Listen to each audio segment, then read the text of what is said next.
మీ business ఏదైనా మీ ఊర్లో promotion చేయాలంటే అది సుమన్ టీవీతోనే సాధ్యం. ఇప్పుడే సంప్రదించండి.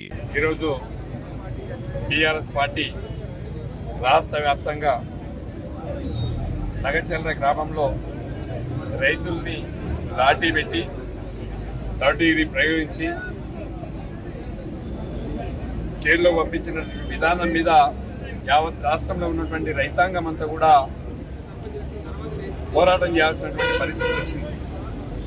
వాళ్ళ భూములు వాళ్ళకే కావాలని, మాకు బతుకు తెరువు లేదని, మేము రెక్కడితే కానీ డొక్క నిండని జీవులమని లగచంద్ర ఎస్టీలు లంబాడీలు రోడ్డు మీదకి వచ్చి రేవంత్ రెడ్డి గారు అన్న తిరుపతి రెడ్డి గారికి, గుండెన్ రెడ్డి గారికి, రేవంత్ రెడ్డి గారికి మీ సొంత నియోజకవర్గం ఇది, ఈ నియోజకవర్గంలో మేము ఓట్లేసి గెలిపించినాం, మమ్మల్ని కాపాడని చెప్పి కాళ్ళ వేళ్ళ పడ్డా కూడా రేవంత్ రెడ్డి గారు ఒకసారి ఫార్మా విలేజ్ అని, ఇంకోసారి ఇండస్ట్రియల్ కారిడార్ అని రకరకాలుగా చెప్పుకుంటూ అక్కడ ఉన్నటువంటి రైతుల్ని పోలీస్ లాఠీ పెట్టి జులుపిచ్చి గుర్రపు అంటే గుర్రాలతో తొక్కించే విధంగా అట్లాంటి కార్యక్రమాన్ని చేపట్టి రైతుల యొక్క భయానకమైనటువంటి వాతావరణంలో అక్కడ మహిళలను చూడకుండా మహిళల మీద కూడా పెద్ద ఎత్తున దాడి చేసి రాత్రి 12 గంటలకు ఆ ఇండ్ల మీద దాడి చేసి ఒక గజ దొంగల మాదిరిగా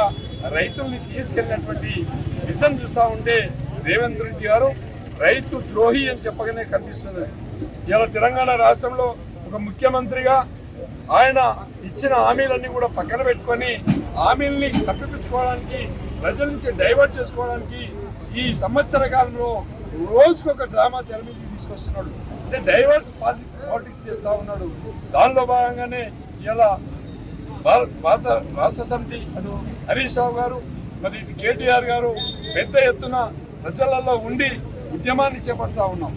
ఈ సంవత్సర కాలంలో అనతి కాలంలోనే ప్రభుత్వం మీద వ్యతిరేకత వచ్చినటువంటి విషయాన్ని కూడా గమనించాల్సినటువంటి అవసరం ఉంది. మరి ఆయనకి ఇంటెలిజెన్స్ ఉందో లేదో కానీ మరి ఆయన ప్రజలు ఏమనుకుంటున్నారో ఆలోచించకుండా తనకు నచ్చిందే చేసుకుంటూ లగచర్ల రైతుల్ని మీద దాడి చేయడం మేము తీవ్రంగా ఖండిస్తున్నాం. ఇవాళ దానిలో భాగంగానే లగచర్ల రైతులతో పాటు మరి పట్నం నరేందర్ రెడ్డి గారిని కూడా వెంటనే విడుదల చేయాలి.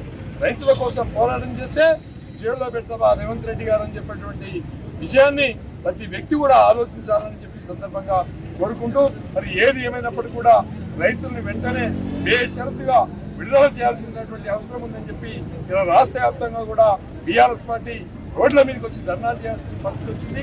ఒక వన్ వీక్ లోపల మరి తప్పకుండా 1-2 రోజులలో మరి రైతుల్ని విడుదల చేయాలి. లేకుంటే ప్రతి నియోజకవర్గంలో కూడా రైతుల పక్షాన రుణమాఫీ కానీ రైతులు, అదేవిధంగా రైతుల పక్షాన నిరాహార దీక్ష చేపట్టి మరి ప్రభుత్వానికి కనువిప్పు కలిగిస్తామని కూడా ఈ సందర్భంగా తెలియజేస్తాం.